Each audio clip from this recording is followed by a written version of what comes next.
Hey guys, welcome to Audrey's reading area. Alexa, what time is Audrey's reading area? Audrey reads in her area live at 5 o'clock p.m. Live at 5. Welcome, welcome, welcome. Please, guys, please click that like button. Please hit that share button. Please go to YouTube to Audrey's reading area and smash that subscribe button for me. Smash it up, smash it up, smash it up. Now, please sit back, relax, and listen to me on this T-shirt Thursday. T-shirt Thursday. This is for the culture. For the culture. Yes. T-shirt Thursday.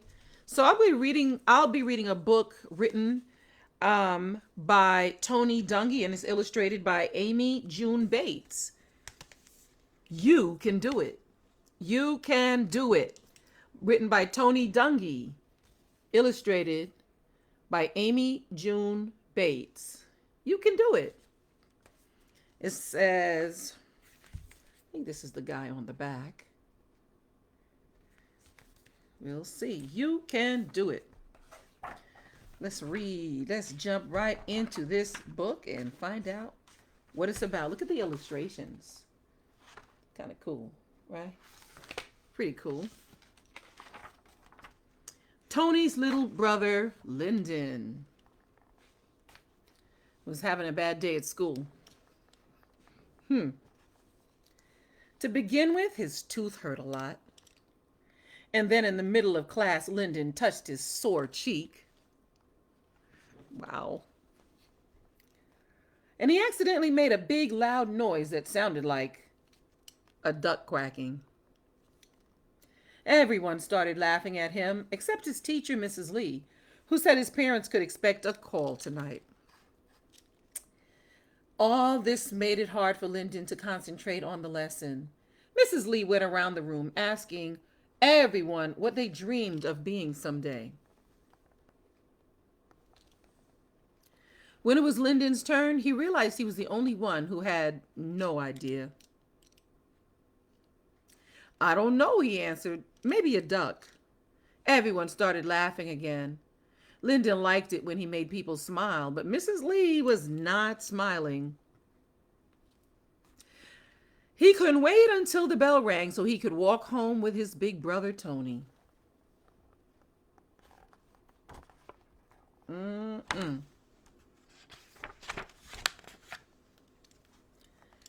Tony tried to cheer him up on the way home. Hey, Lyndon, why don't you go out for a long pass, just like I taught you?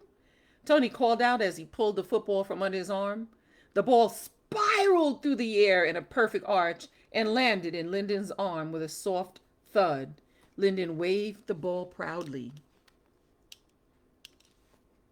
Maybe someday I'll be as good in sports as you are, he said to Tony as they continued to walk home. Lyndon knew his brother hoped to become a football player when he grew up.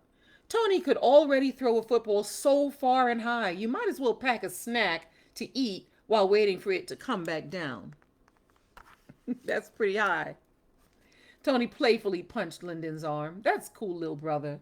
But remember what mom and dad always tells us. I know, said Lyndon. Whatever it is that you want to do, you can do it. Trust God and dream big. But Lyndon wondered if playing football was really what he wanted to do.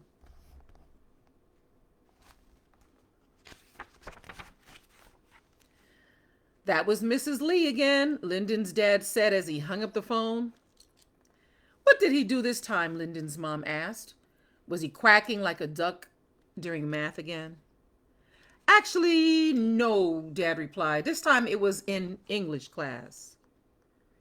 Oh no, Mom sighed, then added, but you have to admit he does a great duck call. That he does, agreed Dad as they watched the boys race to the house behind their sisters, Sherry and Lauren, but he should not be doing it in the middle of class. Mm-mm.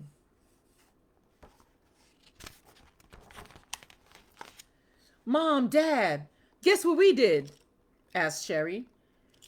We saved a baby bird and put it back in its nest, said Lauren eagerly.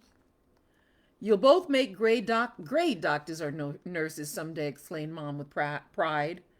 Maybe I'll be a doctor or a nurse someday, thought Lyndon. Just then his tooth gave him a sharp pain, and he remembered what had happened at school. Mm-mm. Uh-uh.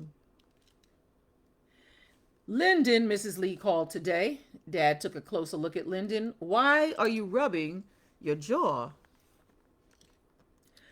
I wasn't quacking this time, Dad. My tooth was hurting, and when I rubbed it, Lyndon pushed the side of his mouth, and out came a loud quack. Next thing I know, everybody was laughing. Lyndon turned to his mother and said, Mom, my tooth really hurts. Four of them, like how I grew up. Grew up with four of us, two girls and then two boys. Later on, my parents kept going and had more. But this is four, like how when I grew up. Two girls and two boys. Mom took a closer look at Lyndon's sore tooth. This tooth explains today, but does that explain the other two calls we've gotten from your teacher? No, said Lyndon. I just like to make people smile. But he put his hands in his pocket and tried hard not to cry. Besides your tooth, what's wrong, son? Asked Dad.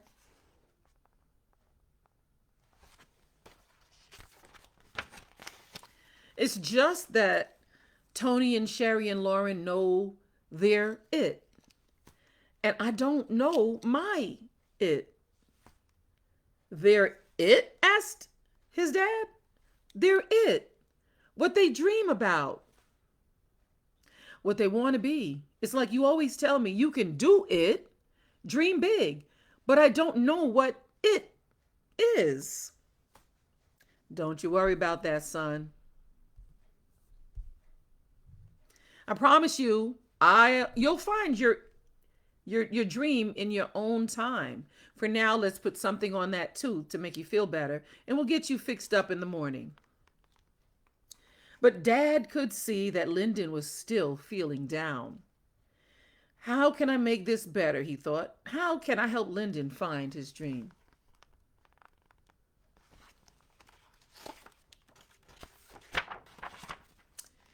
It was Tony's turn to say the dinner prayer, and that night's was extra special. Dear Lord, thank you for blessing us the way you do. Thank you for the food and thank you for our dreams. And God, Tony said with his head bowed and his eyes closed extra tight. Please help Lyndon find his it. Amen. Nice.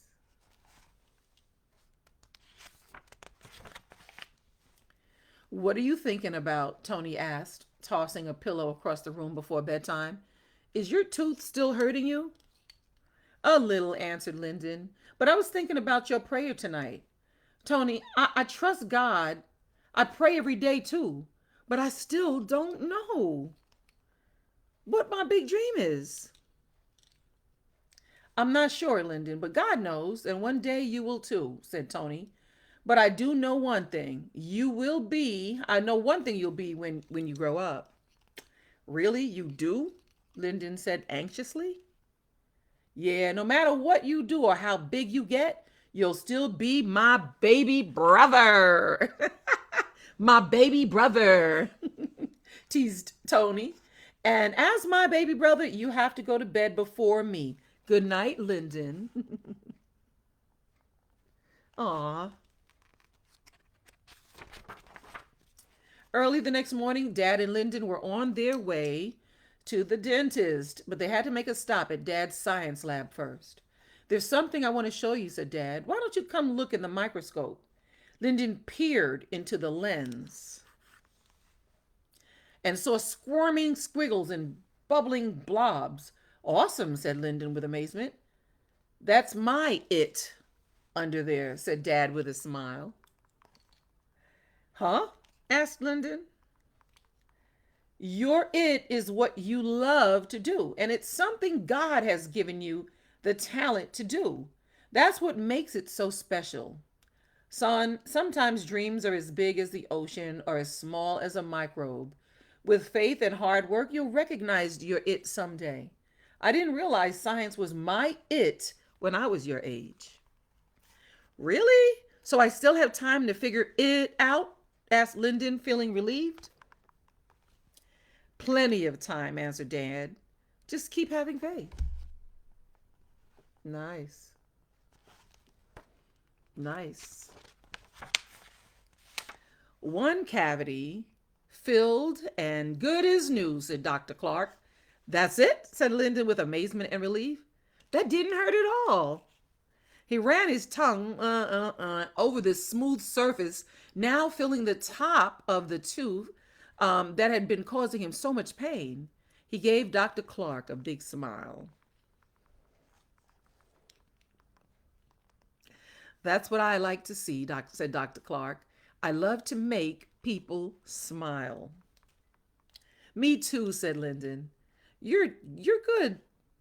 You're good to go. Listen, Lyndon, unless you have some questions for me. Lyndon had lots of questions. How did you squish that stuff into my tooth? And what's that tube thing? And what's that machine?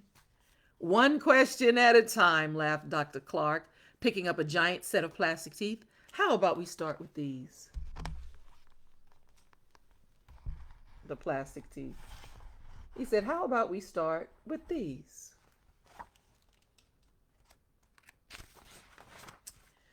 A few weeks later, it was show and tell day at school. Lyndon stood in front of the class and explained some of the amazing things he'd learned from Dr. Clark. When you make people feel good, they smile. And that's why, when I grow up, Lyndon said, I want to be a dentist. He winked at Tony, who was watching from the doorway. Good for you, Lyndon, said Mrs. Lee. I think you can do it. I know you can do it, little brother, said his very proud big brother Tony. And he did. And he did. That was the end. They have a little note here. It says, I'm glad I had parents that helped us to dream. I'm glad they taught us to pray about things that were on our mind.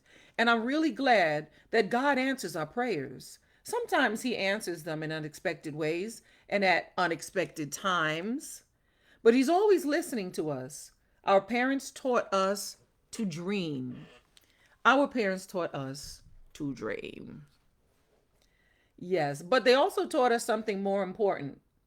Whatever we dreamt about, we should tell God because he is the one that can make those plans succeed. Oh, and you're probably wondering, did my brother really become a dentist? He really did. He really did. We knew he would have faith to find his dreams. And you can do it too, guys. You can do it too. Find your dream, have faith, and do it. Do it, do it. That was signed by Tony Dungy. Or Dungy. The end. The end. Wow. I'm guessing this is Tony Dungy. Yes. Wow. Thank you guys so much for being here and listening to me read fun, exciting and exciting books like this. You can do it. Woo, woo. Look. You can do it. Woo, woo. Trying to look like the cover. Wow, you guys. Thank you for being here. My mom, shout outs to my mom, whose name is Bev. Thank you, Beverly. She's going to kill me if I call her that. Thank you, Mommy, for always being here and listening to me read these books. I love reading it, and I know you love listening to me read them. So thank you, Patsy, my cousin Patsy, and the William crew, the William kids, the William crew. Thank you all for listening in and enjoying my reading of these books. Do it just for you guys. You all are the reason why I do it. Thank you. Now, shout out to Ellied, Victoria, and Sheena G for sharing my videos. You guys, share my videos. Just click share, then hit post. Share them. Share them, share them, share them everywhere, every day. Well, all right, all right, all right, you guys. I guess this is it, and I will see you tomorrow live at 5. That's Live.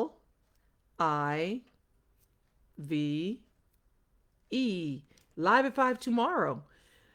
Here on Audrey's Reading Area. YouTube, Audrey's Reading Area. Smash, smash, smash that subscribe button for me. Tomorrow, I'll see ya tomorrow. It's only a day away. Whoop, whoop, whoop on this t-shirt Tuesday. See you tomorrow.